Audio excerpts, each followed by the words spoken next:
Chères Attégiennes, chers Attégiens, je vous propose ma candidature afin d'être votre prochain maire. Athis-Mons, ce n'est pas pour moi un décor de campagne, c'est une histoire de famille.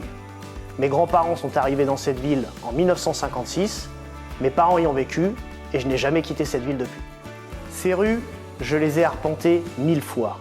Ces écoles, j'y ai grandi. Ces équipements sportifs, j'y ai dépensé mon énergie. Ces équipements culturels, j'y ai développé ma créativité. Athis-Mons héberge mes amis, mes souvenirs et mes projets. C'est ma ville. Mon engagement municipal, il n'est pas théorique. Avec 12 années de mandat, j'ai appris à connaître la ville dans le détail. Comme élu municipal, ancien adjoint au maire et conseiller du Grand Paris, j'ai travaillé sur des dossiers locaux comme sur des dossiers à plus grande échelle, là où se jouent les financements, les transports, l'aménagement. Je ne suis pas un professionnel de la politique. Je travaille dans le privé, comme cadre dans l'industrie, où je côtoie toutes les catégories sociales. Et je connais donc les contraintes du quotidien, celles des familles, des entrepreneurs, des salariés. Ancien étudiant boursier, je suis attaché à l'idéal de mérite républicain, aujourd'hui menacé. Depuis 6 ans, j'ai été le seul à m'opposer clairement au maire sortant. Non par posture, mais parce que certaines décisions n'allaient clairement pas dans le bon sens. Avec mon équipe, nous avons travaillé bénévolement et avec sérieux pour défendre les intérêts des Attégiens. Nous avons eu particulièrement à cœur de défendre la majorité silencieuse, celle qui finalement paye toujours plus et constate que les services publics, eux, reculent et se dégradent. Le bilan du maire sortant est très fragile. En dépit de nombreuses promesses, la plupart des grands projets n'ont pas avancé d'un iota depuis 2020 et se trouvent dans le même état qu'ils l'étaient à l'époque.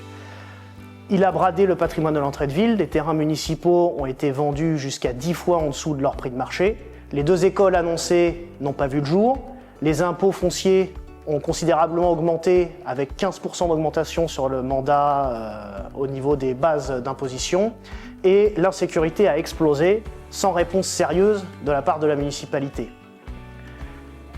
À Athis-Mons, la communication a donc remplacé l'action, mais les Attégiens ne sont pas dupes. Les Attégiens veulent une ville agréable, propre et sûre, qui conserve son identité. Les Attégiens veulent une ville bien gérée, qui préserve leur fiscalité. Les Attégiens veulent une ville qui aide réellement les plus fragiles, ceux qui en ont vraiment besoin.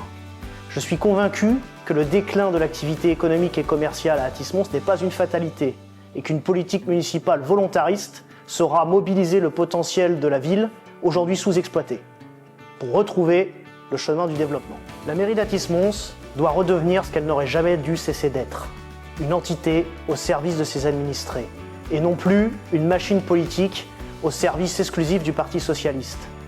Elle doit être au service de tous les Attégiens et équitable vis-à-vis de chacun de ces quartiers. L'équipe que je vous proposerai sera particulièrement attachée à cet intérêt communal et riche d'expériences diverses, d'idées concrètes et animée par une véritable ambition pour la ville. Je suis très heureux de ces mois de campagne électorale qui s'annoncent, pendant lesquels j'aurai plaisir à venir à votre rencontre, afin de compléter et de préciser le programme que nous vous présenterons pour notre commune. Afin qu'Athis-Mons réalise pleinement tout son potentiel, j'ai besoin de vous. Je suis Julien Dumaine et je suis prêt à être votre maire.